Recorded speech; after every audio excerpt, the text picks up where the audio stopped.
Hola mis queridos hermanos, Dios les bendiga ricamente. Es un placer para mí estar acá para poder compartir la palabra de Dios. Damos gracias a Dios por esta oportunidad y por cada día que Él nos regala. Es un privilegio poder leer las Escrituras y poder compartirlas. Hoy vamos a continuar con las explicaciones de la primera epístola del apóstol San Pablo a los Corintios. Hoy vamos a continuar del versículo 4 al 9 del capítulo 1. Comenzamos y dice así, arrancamos por el versículo 4.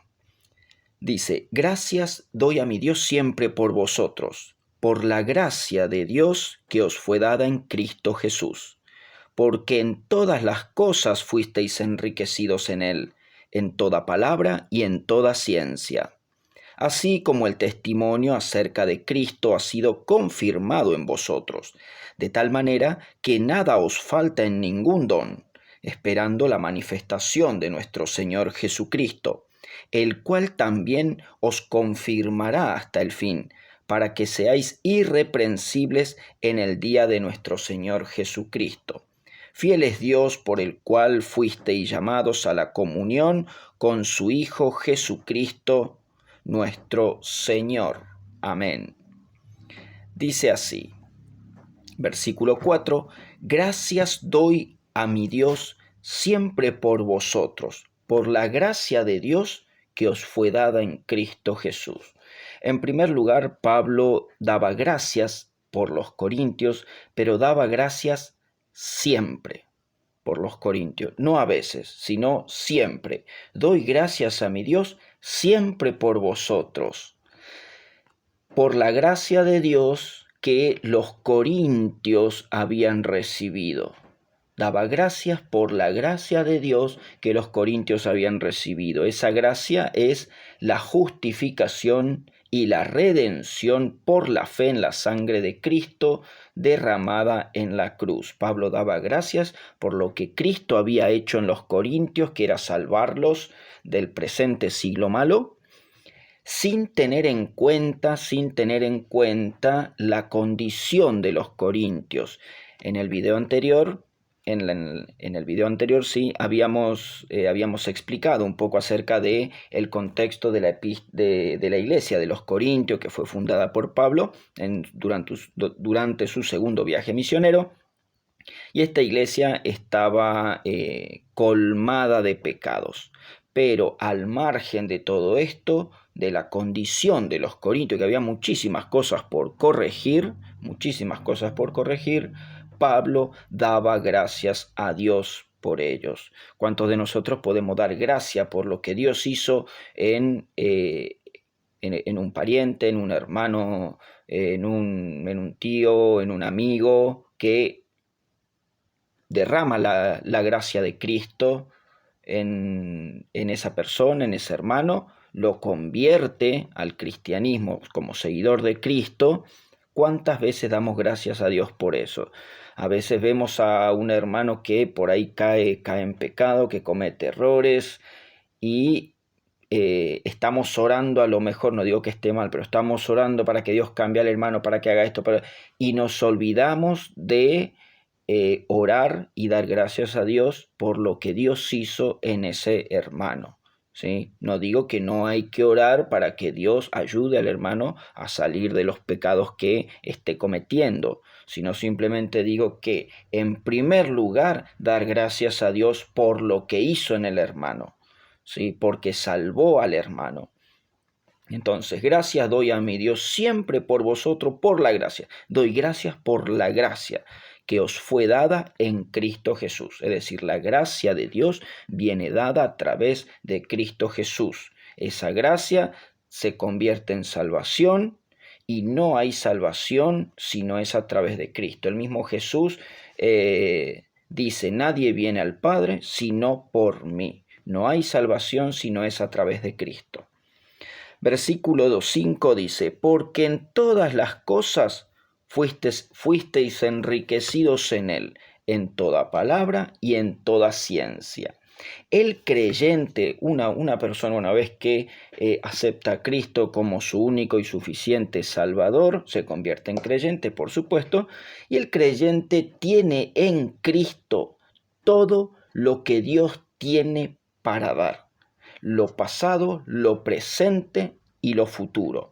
Si vamos un poquito al libro de Colosenses, vamos a ver acá, Colosenses 2:10 dice, y vosotros estáis completos en él, que es la cabeza de todo principado y potestad. Vosotros estáis completos en él. Y para dar otro ejemplo, Pablo mismo dice en Primera de Corintios, en la misma carta, capítulo 3, versículo 21, dice, así que ninguno se gloríe en los hombres, porque todo es vuestro, dice, sea Pablo, sea Apolo, sea Cefas, sea el mundo, sea la vida, sea la muerte, sea lo presente, sea lo porvenir, todo es vuestro y vosotros de Cristo y Cristo de Dios. Entonces todo es vuestro, hermano, todo es vuestro. Estamos en Cristo, estamos completos.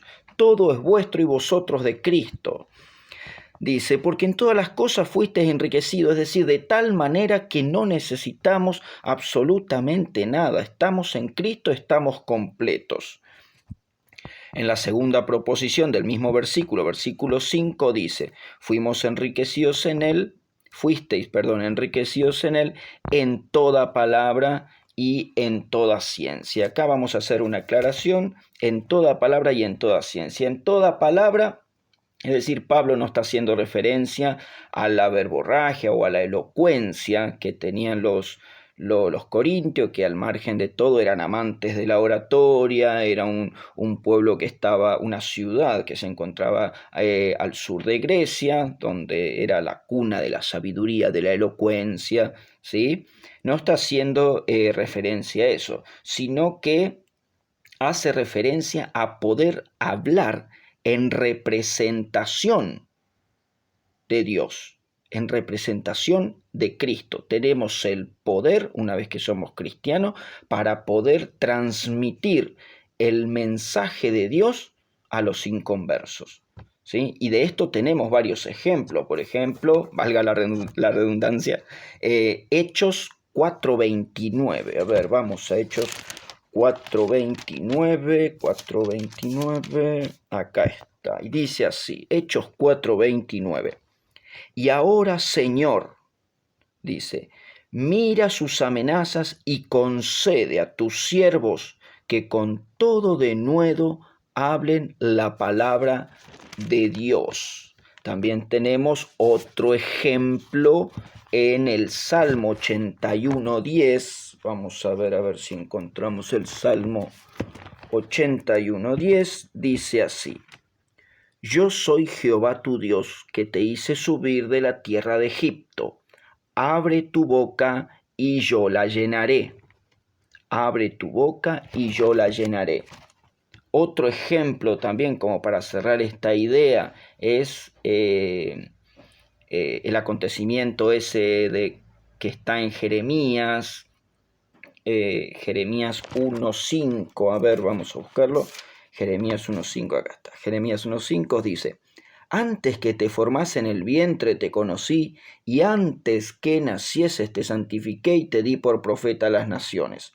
Entonces Jeremías le responde a Dios y le dice, ah, Señor Jehová, he aquí no sé hablar porque soy niño.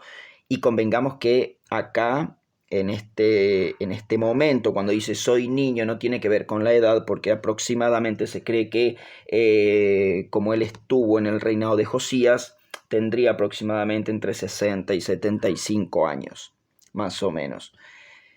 Entonces dice aquí que no sé hablar porque soy niño. Y me dijo Jehová, no digas soy un niño, porque a todo lo que te envíe irás tú y dirás lo que yo te mande. No temas delante de ellos, versículo 8. No temas delante de ellos, porque contigo estoy para librarte, dice Jehová. O sea, versículo 7 dice, y dirás todo lo que yo te mando, ¿sí?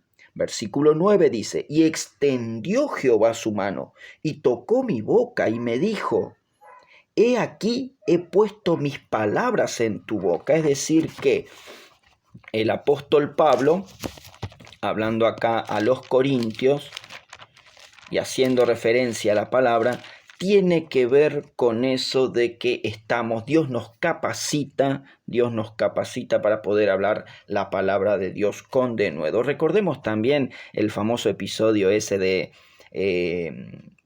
Pedro, donde dicen cómo los contrincantes, los fariseos o la gente decía, ¿cómo puede ser que hable así, que tenga este poder cuando habla? Si yo le conozco que son gente del vulgo, porque Pedro era gente del vulgo, era gente de lugares marginados, no era una persona de gran preparación como sí lo era el apóstol Pablo, ¿sí? Sin embargo, Dios había dotado a Pedro de la palabra, de la sabiduría de Dios, ¿sí? Por eso dice,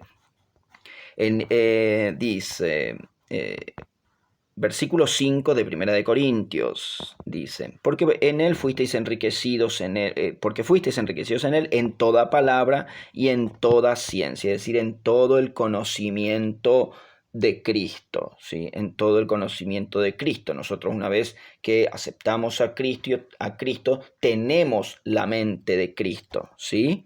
Entonces, conocimiento, ciencia, no ciencia del mundo, no ciencia en cuanto a astrología, metafísica y todas esas cosas, porque muchos cristianos somos neófitos en un montón de temas, pero en cuanto a las escrituras tenemos conocimiento porque Dios nos ha dotado de eso y nos ha dado la habilidad de poder comprender.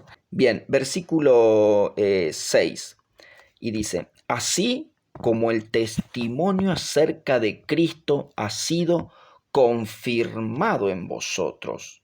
Acá este versículo hace referencia al momento que la salvación se produjo a partir de que los corintios habían oído, recibido y creído en el Evangelio, ¿sí? Entonces dice, así como el testimonio acerca de Cristo ha sido confirmado en vosotros. Es decir, ustedes escucharon la palabra de verdad, creyeron en la palabra y aceptaron a Cristo como su Salvador, ¿sí? Y dice, el testimonio de Cristo había sido confirmado en vosotros. Si yo tengo acá una paráfrasis para explicar un poquito este versículo, la paráfrasis bíblica dice así, ya que el mensaje acerca de Cristo se estableció firmemente entre ustedes. Eso es la explicación, lo que dice la paráfrasis. La Reina Valera 60 dice, así como el testimonio acerca de Cristo ha sido confirmado en vosotros, ha sido establecido en vosotros. Bien, continuamos. De tal manera que nada os falta en ningún don, esperando la manifestación de nuestro Señor Jesucristo. El tema del don acá, los dones son dados a cada creyente sin considerar su madurez espiritual. Dios, cuando salva a una persona, a un gentil, vamos a decir, porque una vez que lo salva pasa a ser cristiano, salva a una persona, esa persona sale del mundo gentil, entra al mundo cristiano, y esa persona es dotada no solo del Espíritu Santo de Dios en el mismo momento que acepta a Cristo como Salvador, sino también que es dotado de un don o varios dones, puede tener varios dones, pero es dotado, esa persona es dotada de un don para poder servir en el cuerpo de Cristo. Cada uno de nosotros tiene un don, todos tenemos dones para poder, hay dones de edificación, por ejemplo, y estos dones que nos da Dios son para edificación de la iglesia, para edificación de los hermanos y por supuesto, para predicación del Evangelio, ¿sí? Bien, entonces, bueno, con el tema de los dones, repito, no hay que ser espiritualmente maduros. Recordemos que los corintios estaban totalmente atestados de pecado. Sin embargo, Pablo les dice, ahora me acordé, Pablo les dice allá en primera carta a los Corintios, capítulo 3, versículo 1. Dice, de manera que yo, hermanos, no pude hablaros como a espirituales. Fíjense, no eran espirituales, eran cristianos, pero carnales. O sea, era un cristiano dominado por la carne. Dice, sino que como a carnales, tuve que hablarles como a carnales, como a niños en Cristo. O sea, eran niños, pero no obstante tenían todos los dones, dice Pablo. Si no le falta nada en ningún don, dice. ¿Sí? Esperando la manifestación de nuestro Señor Jesucristo, el cual también, versículo 8, el cual también os confirmará, es decir, los mantendrá firme hasta el fin cuando Jesús regrese. Los mantendrá firme, porque el que nos mantiene firme, no firme en que no vamos a caer en pecado, que no, pues pecar, pecamos todos los días, sino firmes en que Dios mismo, desde el día en que nos salvó, ya nos predestinó para que nosotros estemos, o sea, nada de lo que hagamos va a sorprender a Dios y nada de lo que hagamos va a cambiar si somos salvos o no somos salvos. Si fuimos salvos una vez, listo, ya somos salvos hasta el día en que Dios nos tenga en la gloria. Y podemos ver eso en el libro de los Efesios, capítulo 2, versículo 4 dice, pero Dios, que es rico en misericordia, por su gran amor con que nos amó, aun estando nosotros muertos en pecados, nos dio vida juntamente con Cristo. Por gracia sois salvo, y juntamente con Él nos resucitó, y asimismo nos hizo sentar en los lugares celestiales con Cristo. Nos hizo, tiempo pasado. Es decir, que ya estamos sentados nosotros en los lugares celestiales con Cristo. Dios nos conoce a nosotros desde el día en que Dios nos ve a nosotros, desde el día en que fuimos salvos hasta el día en que nos tenga en su gloria. Nada va a cambiar eso. Absolutamente nada va a cambiar eso, ¿sí?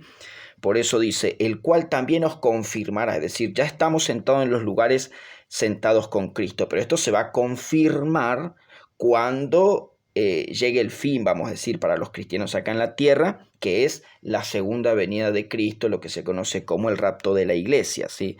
Para que seáis irreprensibles en el día de nuestro Señor Jesucristo, ¿sí? Es decir, para que nadie tenga nada que decir. ¿Por qué? Porque el que justifica es Dios, el que justifica es Dios. Primera carta a los Corintios, capítulo 1, versículo 30, dice, mas por Él, por Cristo, por Dios, perdón, mas por Él, por Dios, estáis vosotros en Cristo Jesús, el cual nos ha sido hecho por Dios, sabiduría primero, es decir, conocimiento de Dios, justificación, es decir, que el que justifica es Dios. Vos no te justificás en nada y yo no me justifico en nada. El que justifica es Dios. Dice, santificación y redención. Nos justificó, nos santificó y nos hizo sentar en los lugares celestiales. Nos dio redención eterna. ¿Sí? Entonces, dice, versículo 8 del capítulo 1, el cual también os confirmará hasta el fin para que seáis irreprensibles en el día de nuestro Señor Jesucristo, para que nadie tenga irreprensibles, es decir, que nadie tenga nada que decir en contra de nosotros. Y nadie tiene algo que decir en nuestra contra porque somos justificados por Dios. Si alguien me viene a acusar a mí, yo digo, está Cristo ahí. Yo no soy merecedor de nada, pero Él me justificó. Él me justificó. Yo no puedo estar en este lugar, pero estoy acá porque Él decidió por amor y pura gracia justificarme. Bien. Seguimos. Dice, versículo 9 y último, dice, fiel es Dios, por el cual fuisteis llamados a la comunión con su Hijo Jesucristo nuestro Señor. Fiel es Dios. Acá hace una aclaración, podemos decir un tanto obvia para los cristianos, porque sabemos que Dios es fiel. Dios es fiel. Y porque es fiel, nosotros fuimos llamados a la comunión, a la común unión de nosotros con Cristo, común unión. Yo tengo una común unión con Cristo respecto de otros cristianos. Todos tenemos con Cristo la misma común unión, ¿sí?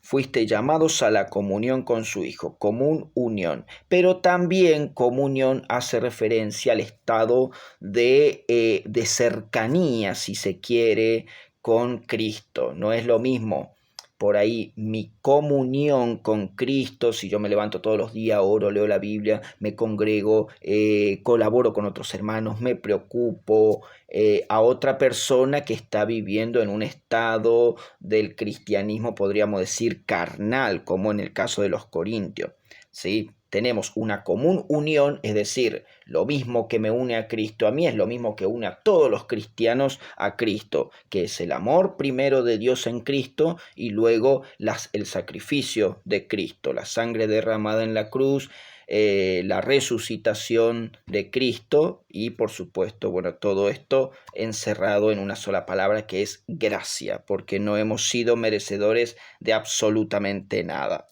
Entonces, fuimos todos llamados a la comunión, ¿sí? Tenemos una común unión y también llamados a la comunión, es decir, a tratar cada día de poder acercarnos más a Dios, leyendo su palabra, orando, ayudando a los hermanos, preocupándonos por las almas perdidas, preocupándonos por la necesidad de los hermanos y preocupándonos, por supuesto, por conocer todos los días un poco más de Dios, ¿sí? Y luego termina diciendo Jesucristo nuestro Señor. Porque es nuestro Señor.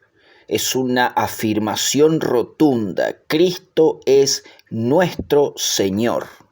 Pero el Espíritu Santo nos da la certeza de que nosotros somos cristianos, podemos llamarle Señor a nuestro Señor Jesucristo, ¿sí?